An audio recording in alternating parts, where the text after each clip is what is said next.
A troubling security story out of Washington. The U.S. Treasury Department says it was hacked by cyber criminals backed by the Chinese state government in what it's calling a major breach. CBS News Homeland Security and Justice reporter Nicole Sganga is in Washington following this story for us. Nicole, what do we know about the scope of the breach? What were hackers able to access?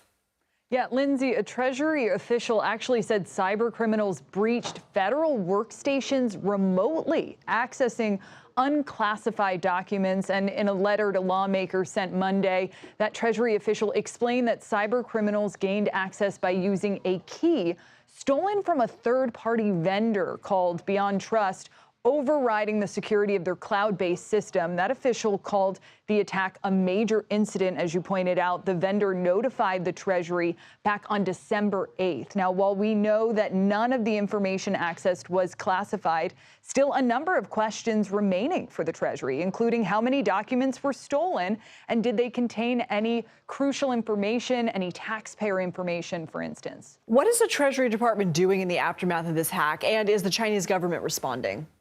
Yeah, well, a Treasury Department spokesperson said it's taken that service offline, and it added in a statement that there's no evidence indicating the threat actor has continued access to Treasury information. So they're now working with the FBI and the nation's top cybersecurity agency called CISA to determine really what was the exact impact here. As for any reaction, a Chinese embassy spokesperson has called the disclosure here a smear attack. Beijing's foreign ministry is also responding, saying that the PRC has, quote, always opposed all forms of hacker attacks.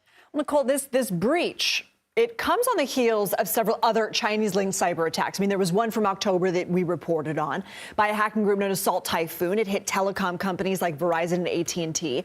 And at that time, a U.S. senator said this should be a wake-up call for the government. Are we doing enough? And what more can you tell us about the timing of all this?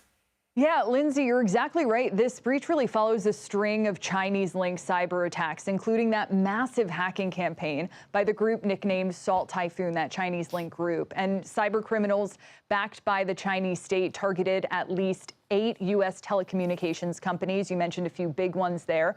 According to U.S. officials, that compromised the metadata of hundreds of thousands, possibly millions of Americans. That's the who, what, where, and when of our phone communications. That notorious group also zeroing in on more than 100 senior government officials, eavesdropping on phone conversations and spying on text messages. To your point, the incident served as a major wake-up call, with the U.S. government now encouraging victims there, and really all Americans, use encrypted messaging platforms, WhatsApp, Signal, those blue iMessage text bubbles.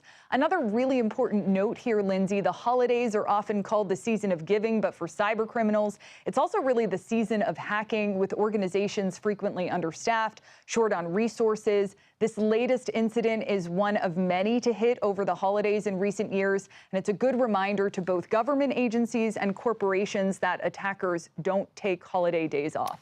The season of hacking, yikes. All right, Nicole Sganga, thank you.